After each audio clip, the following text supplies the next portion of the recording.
So here we are once again in Affinity Photo, and I'm going to File, New, and I'll just select this one with the transparent background option ticked, and I'll click Create. There is our new canvas. I'll go up to Layer, New Fill Layer, and it gives us a nice white background to work on. Let's go and find a couple of objects to help the demonstration. We'll use the ellipse tool. I'll drag out an ellipse while holding shift at the same time, and that will give me a perfect circle. Let's give that a color. We'll go up to the fill option, and yeah, let's make that red. Let's go to our objects again and find something else. Let's go for the triangle this time. And I will drag, there's my guides, that's handy, isn't it? I'll drag out a triangle, again holding shift to get an even triangle. And come back up to about there, bring the canvas back down.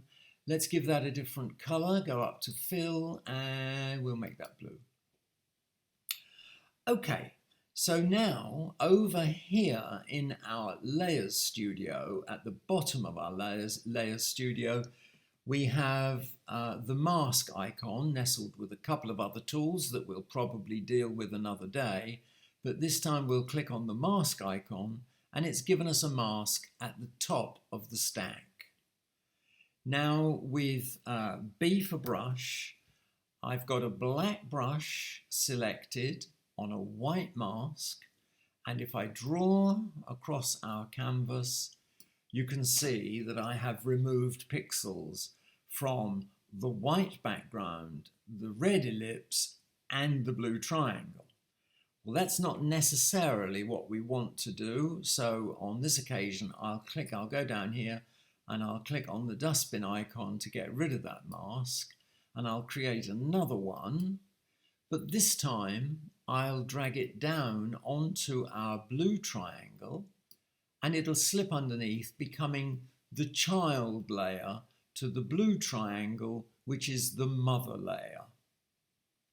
If I click on that mask, again B for brush, I've got a black brush selected, and now if I draw across the canvas, I only effect the blue triangle. And if I click X to change my brush, I don't want a blue brush, I want a white brush. So I'll double click on that, and I'll go to the color wheel and select white. And now with a white brush selected on a white mask, if I paint back in, the pixels reappear. And that very basically is all you need to know to get started in masks. A black brush on a white mask will remove pixels, and a white brush on a white mask will return them. So how do we use this newfound knowledge in a practical way? Well, surprise, surprise, I have an example lined up for you. Here is a very easy example of how to use masks. And I'm going to apply a mask in a slightly different way to the way we did in the first example of masks. This time I'm going to go down here at the bottom of our Layers Studio, and I'm going to click on Adjustments, and I'm going to select a Curves Adjustment layer. There it is. Now, as you've seen me do in other videos, I'm going to drag the center point up, making the image very bright. I'll get rid of that box. Now, when I click Command I invert, Affinity will very helpfully automatically apply a mask to this Curves Adjustment layer. So Command I, and there we have our mask.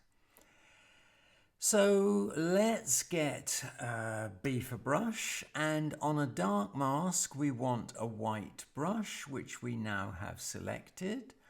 Our brush is far too large, so we'll go down. Before we do that, we'll come in close to these rather gnarled old teeth, and we will select a smaller brush.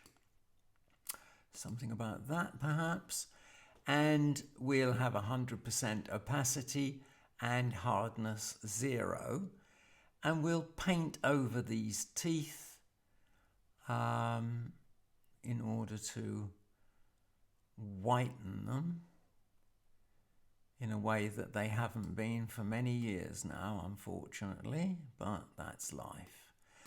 And while I'm here, did I get all of that? No. While I'm here, we'll get a smaller brush and we'll do the eyes as well. Same principle. White brush on a dark mask. We'll lighten that up a little bit also. And I've overstepped the mark there a bit, so I'll press X to get a black brush, and I'll just paint that little bit back in. X again, come over here and brighten up these poor bloodshot eyes. And a little bit in the corner there. So again, if you overpaint, I'll purposefully overpaint here, you can press X to get the opposite brush and come and paint back in to undo that problem. Let's Command O to zoom out, and as you can see, that is ridiculously bright. So if we go up here to the opacity and bring it down to, let's say, what, 39%, say. Let's turn that off to see what we started out with. Ooh, turn it on again. And I think I could probably get away with that. Guys, I hope you found this useful, and if you have, you will consider subscribing to this channel. I thank you for your time and attention, and look forward to seeing you in the next video. Bye.